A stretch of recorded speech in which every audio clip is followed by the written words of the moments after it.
Welcome back to the channel, everyone. Today I want to talk about whether Shiba Inu can continue running. I also want to touch on a brief price prediction and, as always, give you some AMC updates. So stay tuned and let's make some money. But before I dive into the video, if you haven't already, be sure to sign up to Moomoo using the link down below in the description. Not only do you get a free stock worth up to $350, but you also get a second free stock with a guaranteed value of $57 on top of that. Moomoo also have free real-time level 2 market data. They also have advanced charting tools and, most importantly for me, the 24/7 real-time financial news so that I never miss any big headlines. And now I want to dive straight in with the key information. So, Shiba Inu aims for groundbreaking shift in primary architecture with the launch of its own blockchain. The Shiba Inu development team is working on its blockchain known as Shibarium or Shibarium, and it has advanced in stages, now to the testing phase. This is according to information shared by members of the community and confirmed by the volunteer project lead. Reportedly, the blockchain will be a layer 2 Ethereum scaling solution, which will, when completed, host the SHIB token as its native platform token. It will also help change the Shiba swap woofing system and rewards which have become too expensive. Shibarium will be the proper blockchain of SHIB that would work as a sideways parallel blockchain for the Ethereum 2.0 network, said a member believed to know the matter. It is a blockchain on a blockchain that by time to time releases the information it gathered, such as transactions, in a single block onto the Ethereum network, therefore making it more efficient and cheaper overall as they're sending multiple data sources in a singular block. Thank you to everyone that braved the incredible gas fees to get a Shiboshi. This showed, without equivocation, the need for our own blockchain platform, Shibarium. I get asked for updates constantly, and I'm happy to inform the community that the development of Shibarium is going well. We're a few months away from the first tests and audit of the system, but the foundation is laid, and Carl is now able to focus on this project while the rest of the developers work with our AAA studio to get the Shiboshi game into development,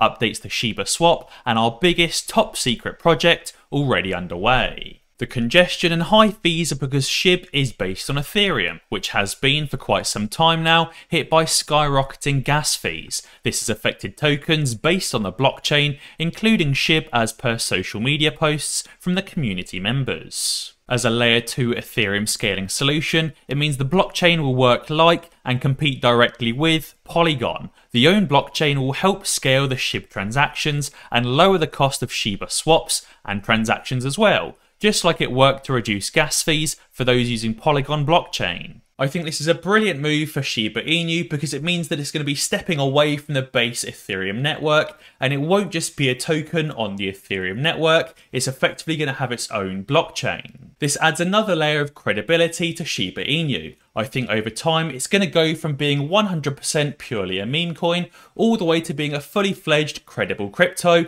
with its own pure use cases. Now on top of that, the social investing app Public has also listed SHIB for members with crypto access, although the platform is yet to launch crypto wallets. We've also seen Brazil's largest cryptocurrency exchange network, Novadax, adding SHIB to its fiat crypto market as well. And also Robinhood is surveying users about listing SHIB. Therefore, we could still see SHIB being listed on more and more trading platforms over the coming few weeks and the next few months. Even though as a whole many people don't like Robinhood, myself included, it is still a very, very large trading platform and it would bring tons of media attention to Shiba Inu. I think as more and more media attention is brought to Shiba Inu and the transaction fees start decreasing, as Shiba Inu moves onto its own blockchain, this is only going to increase the price of Shiba Inu. As a tangible example of what I mean, Shiba Inu coin reached over 1 million new traders through its listing on Novadax, Public.com and Coinflex. Therefore, that's 1 million new people that could and most likely will invest and purchase some Shiba Inu coin. Another crypto exchange offered traders the opportunity to flip Doge for SHIB and exchange Doge coins for Shiba Inu tokens. Now it does also say here an anonymous source close to the exchange revealed that Robinhood had taken notice of the social media support for SHIB and the platform plans to list SHIB soon. Robinhood did announce last week that they currently don't have plans to list SHIB, although it does seem that they're now surveying users to get their opinions, so I don't think the listing is too far away, maybe over the next week, 2 weeks, month at the latest maybe. In terms of my price prediction for Shiba Inu, over the last few weeks we saw it run up very closely to the 0.786 Fibonacci extension, and it then came back and consolidated between the 0.5 and the 0.618. Over this weekend it then ran up again, and I think it's now going to pull back and consolidate somewhere between the 0.618 and the 0.786 before running up again over the next say 2 or 3 weeks, all the way to the 1.618 Fibonacci extension up here at 0.00006896. But let's now move on and talk about AMC. I want to relate what's going on now to what happened back in May and the institutional ownership.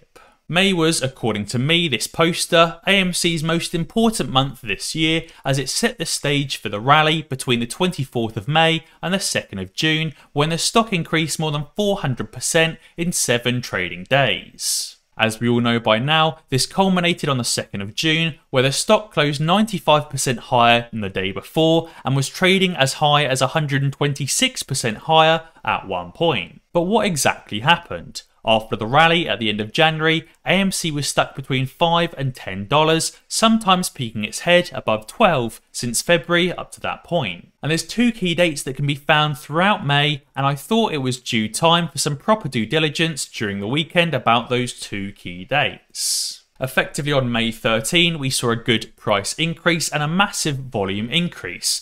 But what happened here and what caused it? Well, in April, AMC announced they would offer an additional 43 million shares for an at-the-market equity program, and on May 13th, AMC announced the shares were sold, netting the company $428 million. On May 24th, again we saw a good price run up and a massive increase in volume here as well. But what happened here and what caused that? On that day, Wonder announced that they sold their 6.8% stake in the company, effectively providing the market with a lot of new shares that were previously locked up with an institution. And therefore, while share dilutions can be looked on unfavourably by many apes, it does bring more liquidity to the company, and that news tends to drive the price up. But it's also important to note that most of the largest institutions holding AMC actually increased their stake quarter by quarter. Vanguard increased theirs by 18.7% and BlackRock increased theirs by 11.5%. On top of that, you've also got State Street that increased theirs by 25.6% and Geode that increased theirs by 23.4%. Yes, we know that these big institutions are lending out their shares of AMC to the hedgies, and that's why utilization and borrowing fees are so low, but at the end of the day, they wouldn't have increased their shares and their stake so massively if they didn't see AMC going up in the future. Because there'd be no point increasing your holdings of AMC if AMC is going to fall by 30% and you're only going to generate a 1% interest rate on your share lending. Now, some of you may also remember that Ask Me Anything that Mark Cuban did, and I wanted to touch on what he said about the SEC. Mark said the SEC is a mess. I wouldn't trust them to do the right thing, ever. It's an agency built by and for lawyers to be lawyers and win cases rather than do the right thing. If the SEC gave a poop about anyone other than Wall Street, you'd be able to go there right now and read bright line guidelines about insider trading, shorting, what a pump and dump actually is, what the rules are for cutting off the purchases of stocks like what happened with GameStop and AMC back in January. But they won't. They would rather litigate and regulate, which means they'd love to sue people in order to create new legal precedents. All you need to know about the SEC and how badly they want to screw over the little guy is that the SEC have the option of using judges that work for the SEC when they sue you, rather than you having the option to have a jury of your peers in front of a judge that is independent. That is how bad the SEC is. If you want fair markets that don't benefit Wall Street, call your local politician and show them this message. Basically, if the SEC are suing you, they can have a judge that works for the SEC dictate the case, and therefore it's obviously going to go in their direction. But hopefully this, in a way, could be a good thing for Monday. Obviously, Citadel are suing the SEC, and potentially the SEC could have a judge judging the case that also works for the SEC, and therefore it could definitely go in their favour. And now I also wanted to touch on the wider market, and inflation pressures are now brutal because of the supply squeeze. With prices being forced up by disruptions, consumer spending and corporate earnings are at risk. Shortages throughout the supply chains on which corporate America depends on are translating into widespread inflationary pressure. A string of US companies revealed this week, disrupting their operations and forcing them to raise prices for their customers. Whirlpool on Friday blamed inefficiencies across the supply chain for pretty brutal increases in the prices for steel, resin and other materials, saying these would add almost $1 billion to the appliance manufacturers' costs for this year. On Wednesday, the Federal Reserve's Beige Book Summary of Economic Conditions reported that survey chain bottlenecks and labour shortages had slowed the pace of economic growth in much of the country. Most districts reported significantly elevated prices, fueled by rising demands for goods and raw materials. And this is why inflation is going to continue to stay around and only grow, and it's going to be around until well into 2022, maybe even longer, until these supply chain disruptions dissipate. And this is why inflation is such a massive problem at the moment, and we're currently holding a higher average inflation rate for the entire year than we were back in 2008, the last time we had a major recession. I think throughout the rest of this year, in October, November and December, inflation is only going to grow unless the market crashes. Now, you may have also seen Jack's recent tweet saying hyperinflation is going to change everything. It's happening.